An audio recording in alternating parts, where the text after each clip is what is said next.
Hello, I'm Jimbo Paris, and welcome to the Jimbo Paris Show. And today we have April Davila. Well, how are you doing today? Hi, I'm good. Thanks for having me. How are you? Good. Yeah. So, can you sort of begin by giving me a bit of a brief summary about yourself, who you are, what you're about, and what your message is? Sure. So I'm April Dávila. I'm a fiction writer and a meditation teacher. My first novel came out about a week before the shutdown for the pandemic happened. So it was terrible timing in terms of launching my first book, but it's actually been a wonderful year because the book got good reviews. It found an audience. It's actually I just found out it won the Willa Cather Award for Women Writing the West. So that's like brand new, hot off the presses news. So it's been a good book, a good year for the book. But then also because of the pandemic, I joined forces with this friend to create this online mindful writers platform. We were both writers who would meditate a little bit before we started writing. And then we had invited friends to join us on a Zoom. And we were each doing this independently. We didn't know we were both doing it. And then we learned that we were both hosting these mindful writing groups. And so we got together and started a group called A Very Important Meeting, where we lead hour-long meetings that start with a 10-minute meditation, go into a 45-minute writing session, and then have a little bit of just writer hangout time at the end. And to start something like that in the middle of the pandemic was not only just a lifeline in terms of my writing, but also just for my social well-being, to be able to talk to other writers, to be able to connect with other people just in general was just a wonderful thing to be able to do in the midst of the pandemic. Now, that's very interesting, and we'll definitely get more into mindful writing. But at the moment, can you please sort of tell me about what sort of motivated you to write this book and where the title came from and Yeah, sort of yeah, story about how sure. this all came about? Let me hold it up here. I've got a copy on hand. Ooh, there it is. So 142 Very off nice pages. cover. Yeah, the cover is lovely. The woman, drawn by Dawn, is her Instagram handle. She's a wonderful artist. Um, so the book is actually it's a story about a young woman who inherits her grandmother's ostrich farm in the Mojave Desert, and when the family descends for the funeral, all the skeletons come out of the closet because the kids are pissed off at being passed over for the inheritance, and there's some substance abuse issues in the family. And so the story is really much more about the family drama, the death of the matriarch, how everybody is dealing with that. And then this young woman, Tallulah, her desire to actually leave the farm, she didn't want to inherit it. But I loved the ostrich farm as a setting for a story about family, because I just feel like family is full of contradictions. And I actually, so the way it came about is that I was working on a travel piece about an ostrich farm in the Mojave, and I drove out there, and I've been kind of thinking about the novel because I wasn't sure where I wanted to set it. When it started, it was very loosely based on my mom's experiences growing up on a dairy farm, but I didn't want to write a dairy farm. First of all, I don't know anything about dairy farming, despite my mother having grown up on a dairy farm. And dairy farming is the kind of thing that enough people do it that they're going to really know if you get it wrong. Whereas ostrich farming, there just aren't that many ostrich farmers. And I did take a few little liberties with the birds for literary, artistic sake. But anyway, so the story was loosely based on a dairy farm. I didn't really want to have a dairy farm. I love the desert. I was working on this travel piece, and I went out to the ostrich farm. And the minute I stepped out of my car and saw the birds, I thought, well, this would be a perfect setting for a story about family, because they're these like wonderfully graceful and beautiful birds, but they have this gnarly two-toed claw that can just gut you. They're like they'll in one kick, they can cut you like from sternum to hip bone, and just like your guts fall out. It's terrifying. They have these beautiful long eyelashes, and then this really scaly, dry, ugly skin. They're just like walking contradictions. And I felt like family is kind of I guess the real life version of walking contradiction. You know, you can love someone intensely and miss them, but then they come to visit and you're like, oh, I kind of wish they would just go now. Or be really angry at someone and still really miss them. There's so much about family that can feel contradictory and really pushes us to be able to hold two realities at the same time. And so that's why I set it on the ostrich farm. But it really is mostly a story about the family. The ostriches play a role, but mostly it's about family. Very good, very good. And when you were writing this book, what were sort of the challenges you had to overcome? Oh, that's such a good question. Because it was my first novel, I think the biggest hurdle was simply learning how to write a book. You know, I had this instinct I wanted to write a novel. I was in a master's program, and you can learn a lot in school, but it's kind of like learning to swim, right? You have to jump in and give it a go. And so I blogged about it. I set up the blog when I started writing the novel, and it took me 8 years to finish the novel. And what I blogged about were all my missteps, all the things that I kind of got wrong along the way, or things that, you know, I would go to a seminar or webinar or conference and someone would say just some offhand comment about like, oh, you know, oh, they started it with a dream sequence. I can't stand that. And I'd be like, oh crap. And I'd run home and be like, you know, take out the dream sequence that I started the book with. Or, I mean, that's just an example, but there's so many things that I came to understand about writing a novel. And then every time I realized something, I would write a blog post about it. So the blog really became this kind of diary of everything I learned about how to write a book as I was going along. And that was the biggest challenge, is just really craft. And you can't really know what you need to know until you get into it.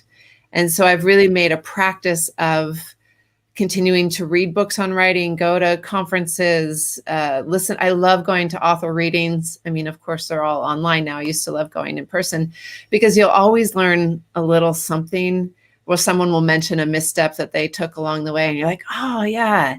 And so just hearing from other authors. I think aside from just learning to write a book, the biggest challenge that I had was I set the story. It's interesting when I opened the story again, I mentioned that it was loosely based on my mom's story growing up on a dairy farm. And my mom's story was really about her surrounded by all these men who were different degrees of abusive in her life. And as the story became more my story and less her story, the characters kind of one by one became women in the book. So Uncle Chris became Aunt Christine, and Grandpa Hank became Grandma Helen, and slowly the story that I wanted to tell, that I realized was really more about the women on this farm, because my experience growing up was the opposite of my mother's, whereas I had almost no men in my life growing up. My dad was never around, didn't have any uncles, like even my friends' dads weren't around. Like there were really no men in my growing up. And so as I started to recognize that I had to let go of my mom's story and tell my own story, it became much more women-centric, which I thought was a really interesting shift, and an interesting opportunity to dig into my own biases as a writer, because there are men in my story, and I had to learn how to have my characters interact with them in an authentic way, which wasn't too hard. I mean, I have men. I'm married. I have a son. There are men in my life now, but it became a very interesting and introspective thing as I started to recognize that it was my story and not my mother's. And when you started to, I find it interesting how you actually sort of absorbed information as an author. You know, you had blogs, you networked, you sat around, worked with people. Do you think that's a common characteristic that a lot of authors have? Does that quality make you stand out amongst authors in the way you pursue improving yourself? You know, that's also a good question. I think all authors to some degree, I should say fiction writers. It doesn't seem to be as true for nonfiction writers, but fiction writers tend to shy away from crowds. We tend to not be terribly social creatures by nature. And so for me, one of the ways, the thing I had to do to allow myself to do the things you listed, like going to readings and continuing to learn, was to give myself permission to just be kind of either a nerd or a goof or whatever the word is that like someone might label me with, and just embrace the fact that like, I think everyone should keep learning like their whole lives. Like I hope to still be asking questions when I'm in my 60s and 70s writing novels. And that for me, the biggest pitfall would be to pretend that I knew it all, which is kind of the instinct. It's like a self-defensive instinct, right? To try to not look like we don't know what we're doing. In terms of whether it sets me apart, I feel like the writers I idolize have the same kind of curiosity. They are the kind of writers who you'll see not only at their own readings, but at other people's readings, or they volunteer to be the host at a reading, that they push through the initial discomfort that I think most people feel at being in front of a crowd, because that's part of being in a writing community. You can't really be in a community of any kind if you're not willing to put yourself out there. And I think that can be challenging for writers and creative people in general. But that if we can push through that, there's so much to be gained from community in any artistic, well, probably any endeavor at all, but my experience is more in the creative realm. What is the kind of, you talk a lot about fiction writers and how they're sort of similar in the same way they like to work in a more introverted fashion. Why do you think most fiction writers operate the same? I'm trying to find a quality that makes you stand out, because you obviously do have some unique qualities. Wait, so the question is like, well, okay, so how fiction writers work. I think there are a lot of different ways that fiction writers work. There are some fiction writers who like don't have social media accounts and go off into the mountains and write their beautiful novel and put it out into the world. And for whatever reason, they're huge hits. And that's, they don't, to engage in the social side of things on a larger scale would be a distraction. For me, I think there's a place for distraction. For me, I write in the mornings. I get up early, I write. I host these online mindful writing groups in the morning so that I have some community with me in my writing. And right around lunchtime is when my creative energy starts to fizzle, at which point, I write my blog posts, I get on Twitter, I enjoy kind of the banter of all of that. And I recognize that it's distraction, but I think there's a place for distraction. And I think it can be a fun way to kill a little time. That where it becomes a problem is when there's, too much of it. But in terms of what sets me apart as a writer, the thing that I've come to understand it as being is the way that mindfulness has affected my writing and changed it really entirely. I mean, before I can see a direct correlation between when I started meditating regularly and when my writing career started to take off. Because I was writing for years and years and years, blogging about how all the things I was doing wrong. But it wasn't until I started being really honest with myself about my writing, and mindfulness was a part of that, that I was able to see what was good and what wasn't. And then I was able to kind of target in on the things that weren't working. And because I am a more social person, I had some of these resources at hand. I do have people I can ask for advice. I have shelves of books on writing. I collect them. But I think the thing that, if I had to choose one thing that makes me different from most writers, it's that mindfulness piece. Yeah. I also think it is your network too, because I've personally seen this with a lot of writers, but they tend to be a lot more to themselves. And you're sort of the type of person where you like to engage and communicate with different people. I But do. yeah, definitely that mindfulness part as well.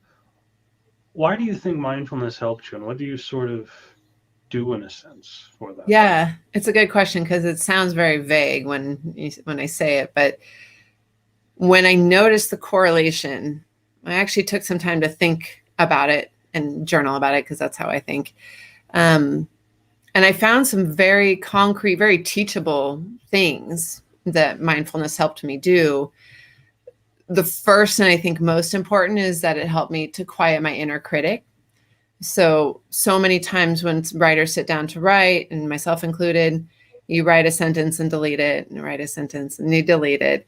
And that is, whether you recognize it or not, there's a little voice in your head saying, well, that was shit. You should just delete that. You're awful. Oh, you call yourself a writer? Like, that narrative starts up as soon as we start to put words on the page. There's that little voice that's like, no, you should delete that. That was bad, or that's not good enough.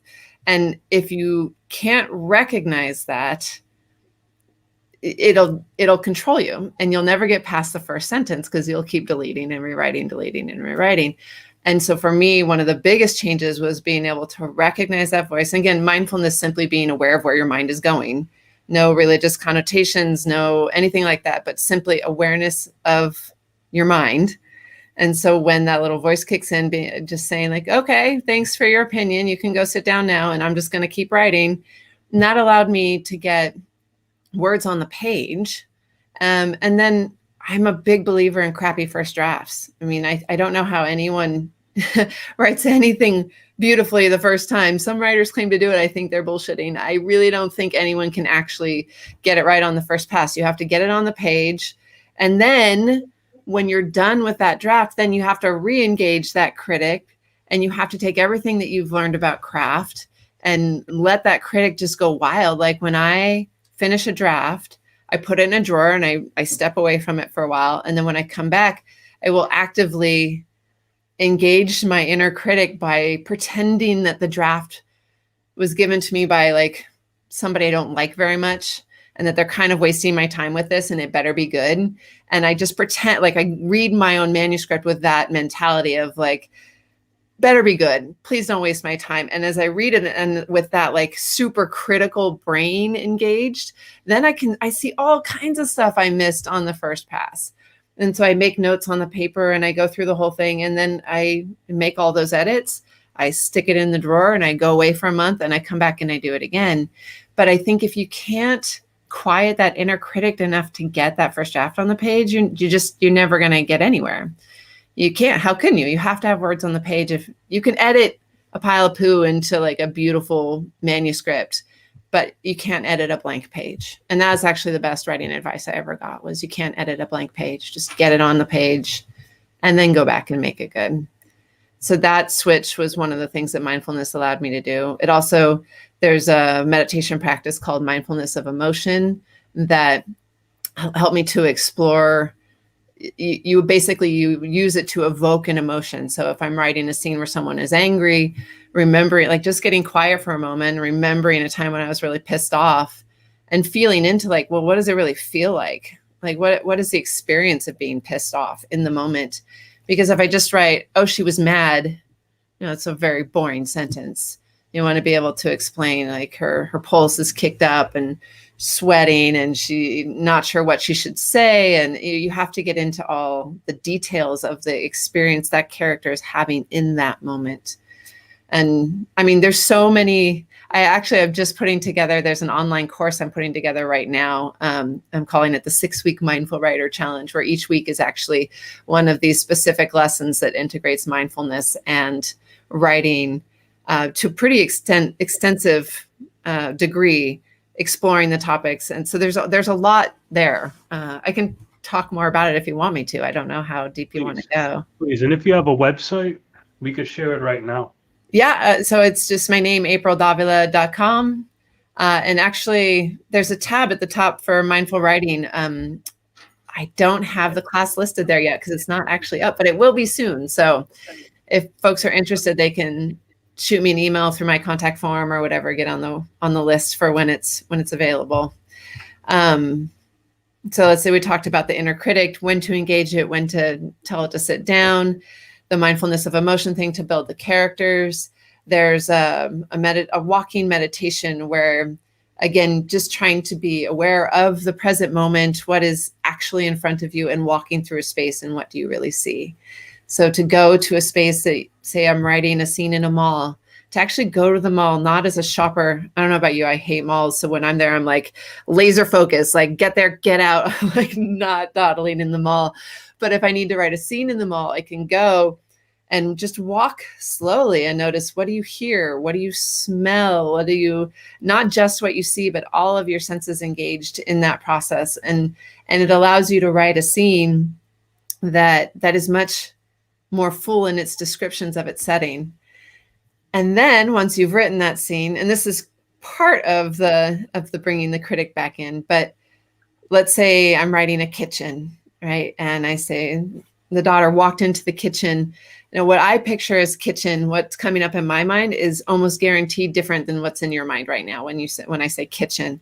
And so if I write, you know, she walked into the kitchen, it may be that it's not important what the kitchen looks like, but if this is a place where my characters are going to spend some time, you got to start dropping some details in so your readers can know, you know, the kitchen of a new mother looks completely different from the kitchen of a retired man or widower, right? Who maybe he doesn't really even eat at home. Like his kitchen just isn't even used, but it's shiny and clean, versus the new mother who there's like baby bottles and toys everywhere. And it's a mess because she hasn't had time to run the dishwasher. And even the description of the environment itself, like what is it, tile or linoleum? Is it a wood block countertop? Is there an island? Is there a tile backsplash on the sink? And again, knowing the balance of how much to include is also important, because you can very quickly overwhelm a reader if you spend 3 pages describing a kitchen. But I do feel like you need to let your readers know where they are in the story, what the space is like. I think it adds a lot to a story. And the reason I read, and I assume that's true for a lot of people, is that I like to fall into other people's lives. I want to know where they're going, what they're doing, what they're feeling, who they're talking to. It's this voyeuristic experience of being in another life when you're reading. So when I'm writing, I try to be aware of that and give my readers enough detail to experience the space that they're in. What else can I say on that? Another thing, you sort of mentioned the mall and sort of getting your inspiration there, but you're also in different areas like Ecuador as well. Oh, You know, that yeah, didn't that add to the story a bit? How were those experiences a little bit different? You were in the Caribbean too. I was, yeah. Yeah, I am Caribbean, so that's Oh, pretty what Trinidad. part of the Caribbean? Trinidad. Oh, cool. I have always wanted to go there. I've never made it. So how did all that sort of motivate you or add to what you did? Well, it's funny. Most of my stories to date are set in California. But the experiences I've had in different parts of the world definitely influenced me as a writer. I think the thing that travel gives you is the experience to see things through other people's eyes, which is a wonderful experience for a writer to be able to have, because when you write more than one character, you want them to feel like individuals. And so if you can have a character who's from a different part of the world, or a different culture, or even a different city, if you can imbue them with their own points of view, their own biases, their own take on the world, then you have characters who can play off of each other in a more interesting way. I don't know. I would love to write. So the book I'm finishing up right now actually has a lot more different locations. It starts and ends in California, but it travels quite a bit more. And it's been both fun and daunting. I have a 60-page section that's set in the south of Spain. And that was really fun to write, but I haven't been able to go to Spain. We haven't been on a plane in a long time now. And I don't know that we could have swung it even if it wasn't for COVID. Like, that's a big trip. But I feel like to a certain extent, people are people, and you can write from your own experience. But having traveled to other places, I think I have more experiences of different kinds of people. we all want to be loved and cared for and safe and fed. Like we have our same basic needs. And then everything else is culture. It's how we're raised. And those are the things you can play with when you're writing different characters. Yeah. Can you sort of elaborate on what those specific experiences are from different people culturally? Oh, yeah. So like, I'm trying to think of like characters I could pull from. So my father-in-law is from Ecuador. My husband actually was born in Ecuador, but he came here when he was a baby. But my father-in-law has had this experience of really straddling two cultures. He is somebody who, I mean, his English is better than mine, but he still has like that tiny touch of an accent. You know, he has this, I think it's such a charming, and I actually wrote this into my first book. I wrote a character basically based on him. I made the character from Mexico instead of Ecuador because it fit the story better. But the accent, I borrowed his accent for it. And I think I described it as any word that starts with S, he kind of puts an E in front of it. So it's S. So there's a character named Steve, and this character refers to him as S Steve. There's always this little eh in front of the S words. So little things like that, whenever I meet somebody from somewhere else, or if I'm traveling, I'll be taking notes of like those little details of characters that you can weave into a story that I find them, again, it's something I find charming in stories that I read. And so I like to do it in the stories that I'm writing. Trying to think if there's another,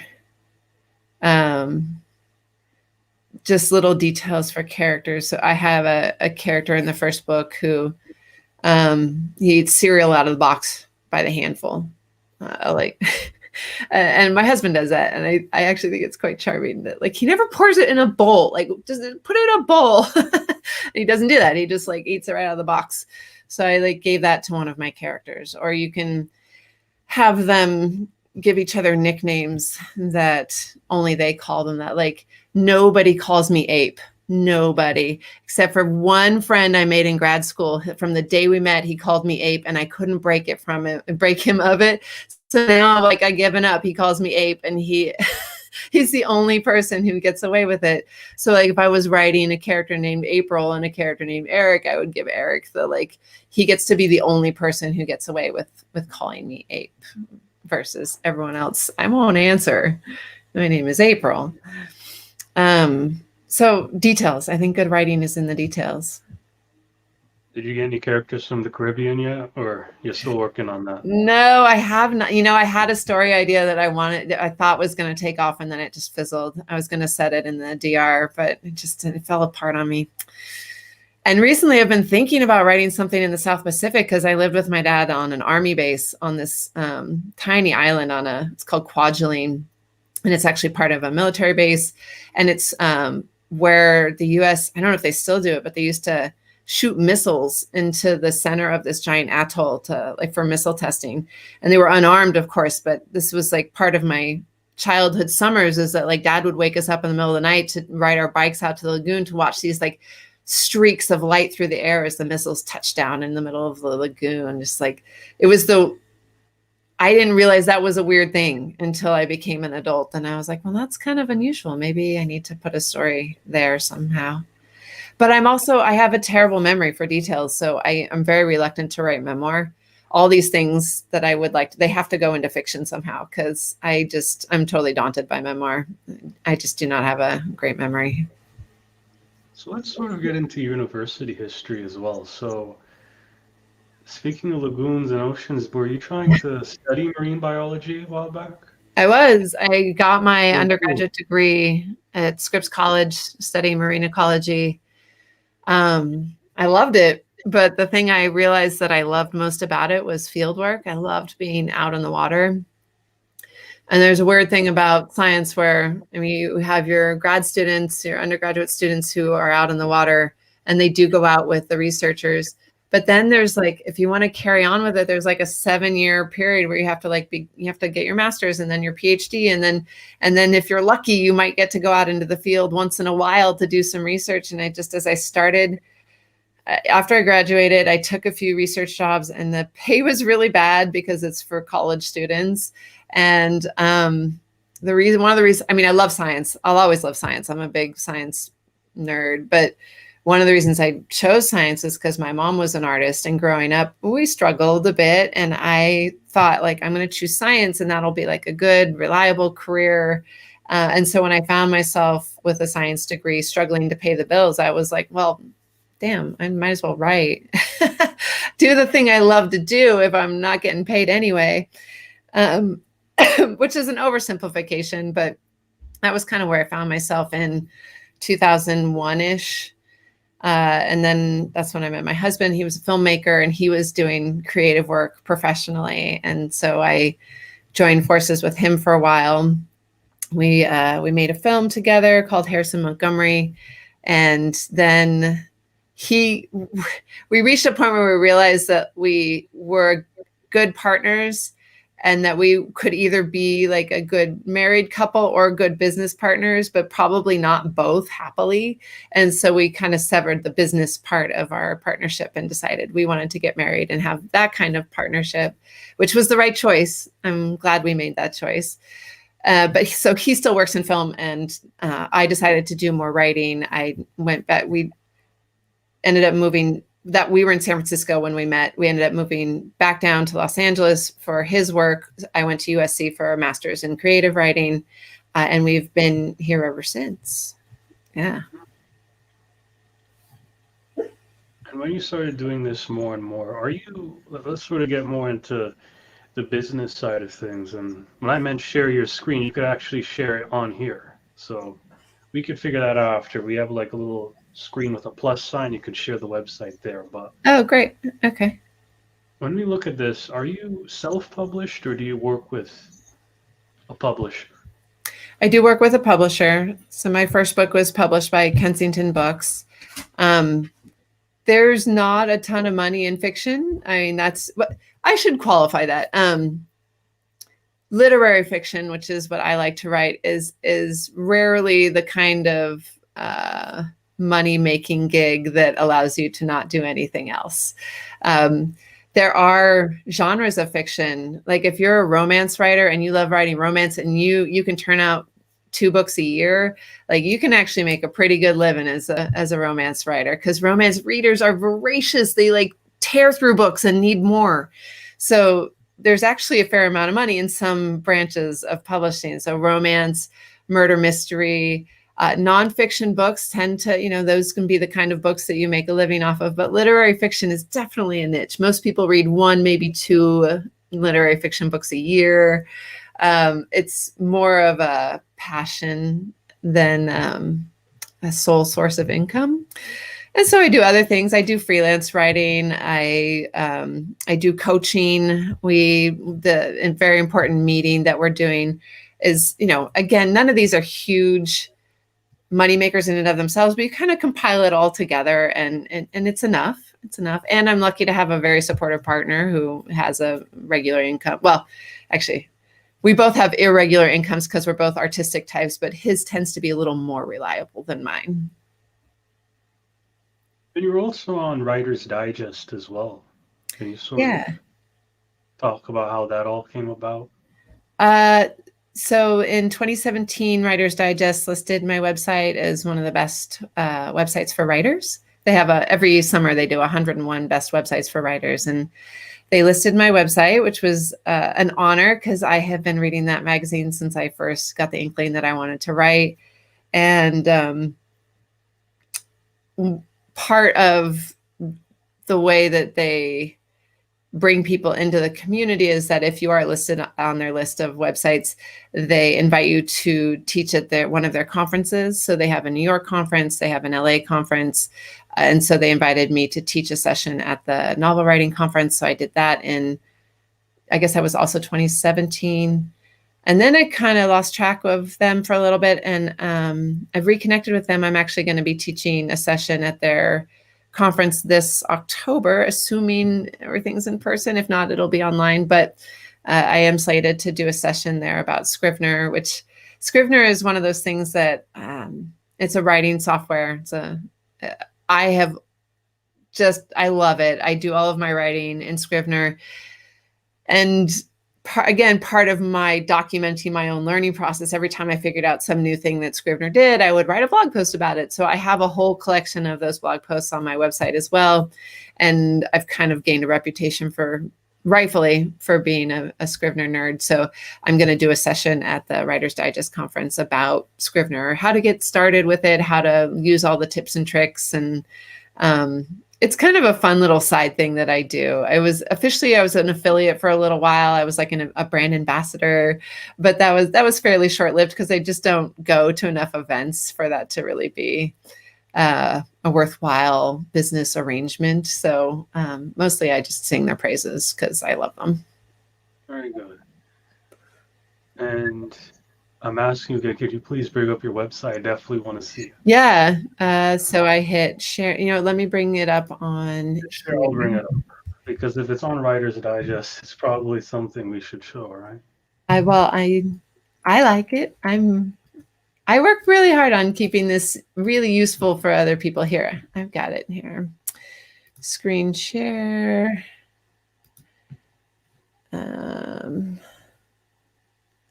Record this. Okay, so I have to allow you to record it somehow. Is it easier for you to bring it up? Looks like I have to do a few steps. Okay. Yeah, that's fine. Let's see. Yeah, I'm like, this is leading me down a rabbit hole of like security settings and things. No problem. But if you just go to aprildavila.com. Let me just fix it.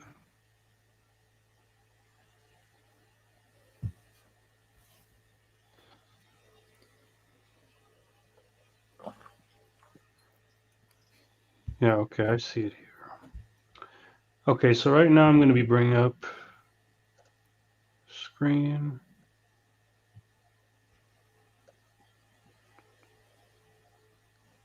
Yeah, I'm just going to bring up the entire screen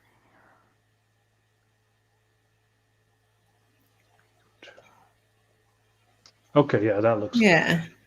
That looks like it. Sort of run through everything here. Sure. So you land on my blog page. So it's always the most recent blog post. This is actually a guest post that was written about finding a historical fiction editor, which is definitely relevant because I'm working on a historical fiction piece. But so at the top of the menu there, 142 ostriches, you can learn more about the book. There's a short summary, there's reviews, things like that. If you click on mindful writing, you get a few of the links to the different things I'm doing on that front. So we can, so this talks a little bit, like I was saying, of how I started to notice a correlation between mindfulness practice and my writing improving. And then actually, if you click on close the subscription pop-up there at the bottom right.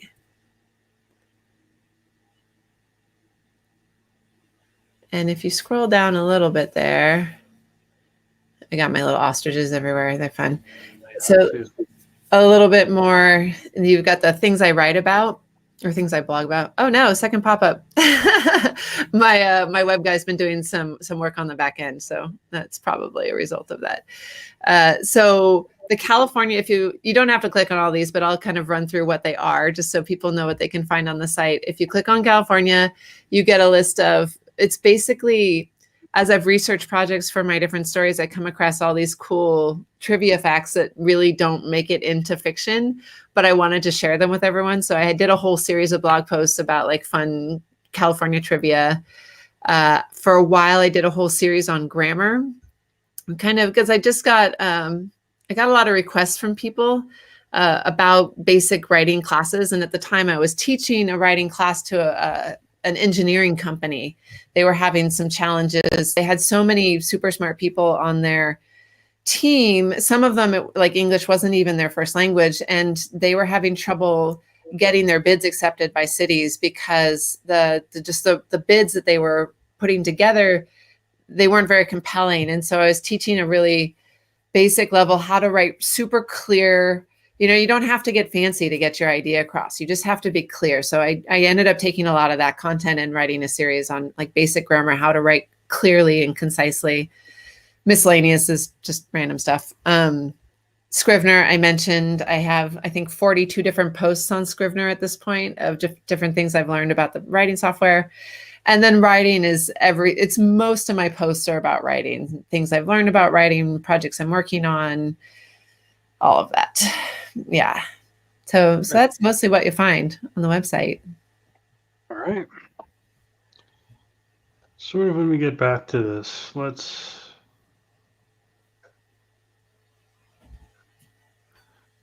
so you've done all this, and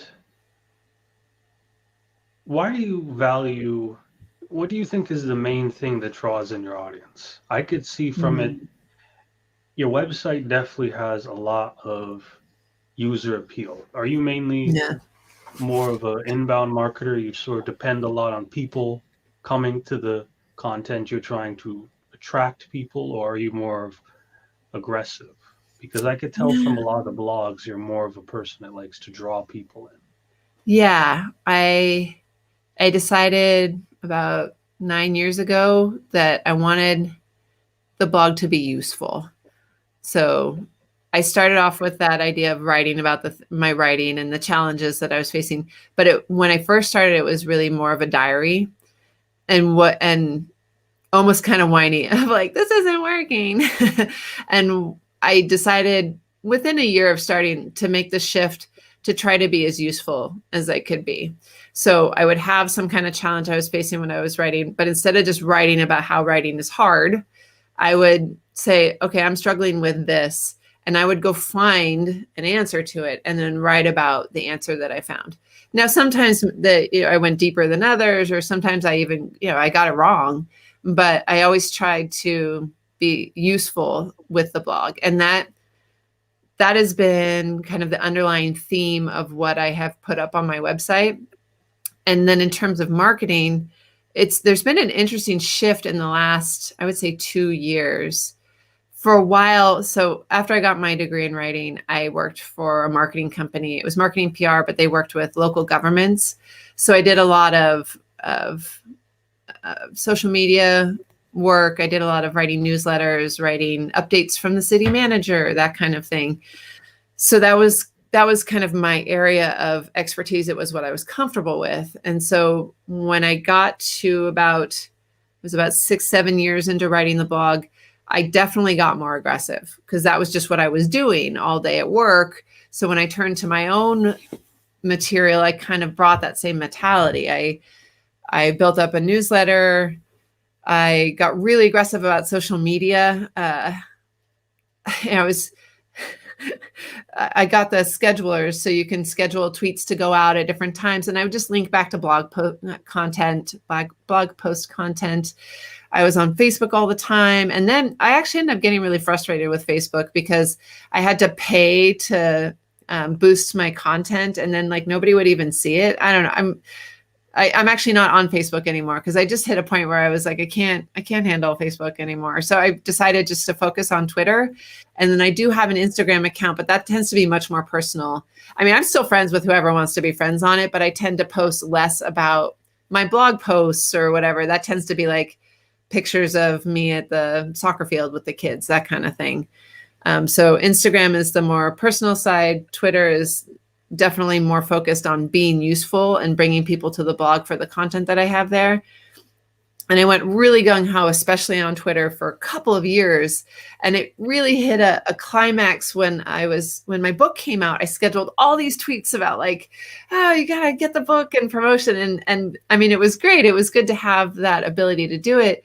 But then after the book had been out for a few months, I started to kind of wean off how much I was posting. And what I noticed is that my traffic just keeps going up. And so just as an experiment, I just dropped my posting way down. I still post like to Twitter maybe once a day, maybe twice a day. And it definitely I've reached a point where I feel like I've been useful to enough people that they tell their friends. So even though I'm not even on Facebook, probably a third of my traffic comes from Facebook, people just sharing posts on there. I wish I understood analytics a little better to go in and really see what shifted in the time that like I stopped posting and traffic kept going up, because I would love to know what that magic sauce was. I could probably sell that somewhere, but I don't know exactly what that was, but I'll take it. I'm happy to have the audience, and people are really supportive. Like they leave really great comments, or they'll share what worked for them on something. Like if I write a post about, I don't know, like this historical editor thing, and people will leave comments of like, oh, well, this worked for me. And it almost starts to feel like a community that's built up around the blog, which I feel really lucky to have. It's not a given when you start a blog. And I feel really, really lucky to have that. Of course, it took 10 years of regular posting. Like it's not like I didn't do the work. It does take time. I know that's part of it. And when it comes to audience building, what do you think is the key thing you think helped you build your audience? Because I think everyone has a different reason for why their audience grew. I'm not talking about the blog, I'm talking more about you in general because of your personal brand. Oh, my personal brand. I should probably think more about my personal brand. I don't know. I where I would like my personal brand to be is kind of in this like Venn diagram of like soccer mom, author, and I don't know, like rock star. There's like this little triangle in the middle where like a little bit badass, a little bit like tender mom, and a little bit like fiction writer. That's where I would like my personal brand to be. My partner at a very important meeting wrote this wonderful piece for McSweeney's called "My Personal Brand is I Don't Want to Die," which was all about trying to make a living as a freelance writer, kind of joking on the like the way her logo looks and like, okay, do you like it? Will you hire me, please? Because I don't want to die. Like, I need health insurance. I need food. I need to pay my rent. Please hire me. So I always think of that whenever I like the question about personal brand, because I know it's important as we represent ourselves online, which in this day and age we all do to some degree. You do have to be aware of what you're putting out there. The only real filter I use is whether it's at all related to writing or mindfulness. Those have kind of become the two filters that go through my content, except for Instagram, where I allow myself a little more of the personal side of myself. And what's a certain piece of advice you would give to yourself if you were to just do this all over again? What type of advice would you give to your younger self? I think I would advise myself to be patient. It just takes a little while and I can be very impatient. You know, when I try something and it doesn't work, you know, oh, I have to try something else and jump around too much. And I thankfully had some kind of instinct to stay with the blog, to stay with my fiction, even as other things in my life kind of got crazy. And staying with it ended up really being the ticket to finding where I wanted to be. And so that patience, I think if I could tell my 10 years ago self anything, it would just be that's going to take a little time. Finish that first book, to build up a community around my writing, to find a place where I really feel like I'm grooving with what I'm doing. What do you think is sort of the future of your writing now? So you talk a lot about ostriches. Are you going to get into more detail about ostriches, like the size of their eggs? No, totally done with ostriches. My next book is almost done. I've got a big stack of papers right here. It's almost done. I'm doing a final edit on it now, and then it'll go off to my editor. But this is an epic. It's not a romance, but it has romance in it. It has a magical element. It has historical fiction elements. It's the story I wanted to write for my first book, but I just kind of knew I didn't have the chops to do it well. So I wrote the ostrich book first. Now I'm writing this book. It doesn't have a title yet, but as soon as I have a title, it'll be on the blog. People can follow along if they want to know. But I'm really excited about this second book. It's a whole different direction. And then I actually already have 150 pages written on book 3. which is about an ultramarathoner trying to win Western States, which is the oldest ultramarathon in the country. And so these runners, they run 100 miles and they're pretty much just alone, like in the wilderness, running by themselves for like 18 hours, 20 hours, 24 hours. They don't sleep. They barely eat. They like hallucinate. I'm just fascinated by like why people do this. So the third book is set on the trail of Western States. But right now that's just like a hot mess of pages. It's not really a book yet. Hopefully it will be. Very good. And another thing I want to get into a little bit later is definitely creativity and how to sort of spark that over time. However, I'm still sort of interested in your business perspective. How did it sort of work from going from being a normal writer to building an audience and then making money? How did you sort of get into that financing and marketing stage of your business, and how hard was that transition? Or how easy was it? It's definitely hard because, again, it takes time. So if you're on the right path, you don't know immediately if you're on the right path or if you're barking up the wrong tree. I think in terms, if people want to make living as a living as a writer, freelance is finding a couple of regular clients who call on you for work and pay you what you're worth is the gold standard. Like that's where you want to land in terms of making making a living as a writer. And that is hard because as soon as you have enough clients lined up, one of them will disappear for some reason, and then you have to find another client. I always tell people, don't write for free, don't write for exposure. Someone said, and I love this, they said, people die of exposure, don't write for exposure. When I was starting off, I would write a little bit for free for like my sister's website or my mom's website. Like but they were the only people that I wrote for free for. And then when I had the blog, even when the blog was in its early stages, everyone who hired me as a freelancer said to me, "Oh, I saw your blog." So the blog becomes this calling card of like, okay, I can actually write. And if you can, having sections on your blog where you showcase people that you've written for, even if they don't have to know that it's my sister, right? We have different last names. So I would showcase her website and the content that I wrote for her website. And so building up your resume, charging what you're worth, which is such a hard question because what are you worth at any given point in your career? What is your work worth? But I think most writers do undercharge. And I think when you hit the point that you're confident enough to charge more for your writing, then you can actually start to put together a living. Because if you're making $1 an hour, there's no amount of work you can do that will pay your bills. You have to charge what you're worth, and that's always tricky. It's such a hard thing to do.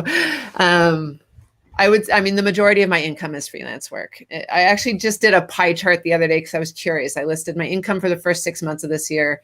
There was a little bit of royalties. There's a little bit of coaching work, but like the majority is freelance work. And so in terms of building income, that's where I would focus. And then once you have enough stability in your life that you can start turning towards things like blogging, then that can be to like build your audience for other things that may come later.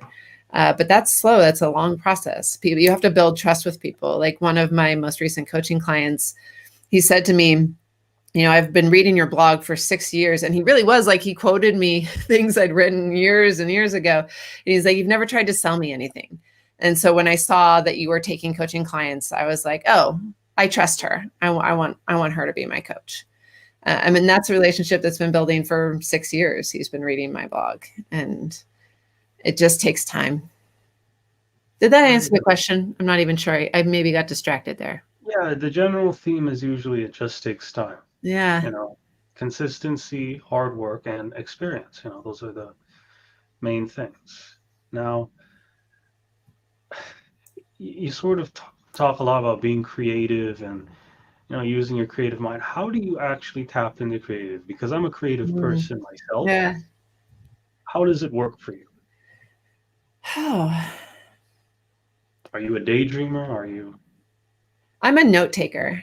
I think if I had to attribute, kind of like I was saying, like I was at the grocery store the other day and there's this one woman, I love her. Her name's Judy. And I always try to get in her line because there's always something dramatic happening in Judy's life.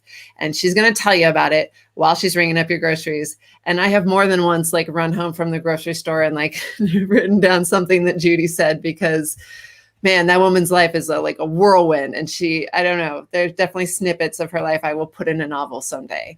Or if I'm waiting for the kids at soccer practice, I'll just pull out my journal and write about like, oh, it's windy today. And so it smells like this because I'm near the LA River and I can smell something like I try to take as many notes as possible. And then I have a file where I just shove them all in. And then whenever I'm writing something, or if I need an idea for something, I pull out that file and it's a mess. I'll just like sort through it. And most of the ideas, like the actual story ideas that go in there are generally not very good. They're like the dreams I scribbled down while I was half asleep but every now and then there's some observation that is great for a character, or maybe there's a dream that wasn't quite a story, but if I pair it with this other idea, it makes a story. For me, creativity is really about puzzling. It's one of the things I love about storytelling is that you have to figure out the story. You have this instinct that person goes this way and they meet this person and that there's some conflict, but you have to figure out what the whole story is. When do you start it? When do you end it? How many people get to come into the story? What are they bringing to it? Where are they from? And then even down to like the very last round of editing, when I'm like, one of the things I'll do is I'll search for the word red and I allow myself one red per story. And then the others have to be brick or rose, or I have to find a shade of red that works. And I do the same for blue.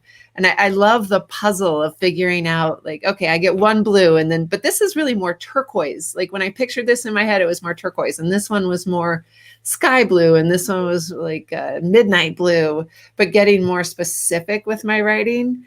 I love the puzzle and the challenge of making sure what's on the page really matches what I'm seeing in my head. I love that.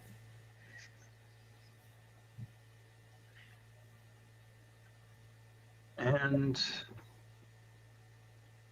when you started to get into this whole mindful, writers group, how many other people are in there? And is this group sort of a part of your identity? Is this something you also help to push and market? You think you will ever get the idea of bringing that into more of your business too?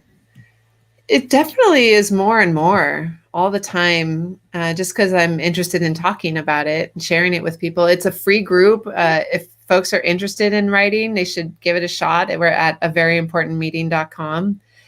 But like I said, it was such a surprise because I was doing just this tiny little group with a couple of friends. And when I partnered with this other woman who's in Seattle, and we compiled our newsletters and just shot out a note to everyone we know saying that like, hey, we're doing this. And people just started coming, and we're hosting 15 meetings a week now, hundreds of people every week coming. And they're just the most awesome people. They're just authentically creative, just looking to carve out an hour of their day to do something creative. And we hear over and over again how even people who've never meditated before, taking that 10 minutes to just quiet their minds has opened up new story ideas. We had a Marine vet who was working on a memoir, and he came and he said that doing the meditation helped him kind of open up into the story in ways that he hadn't before and find new layers to the story.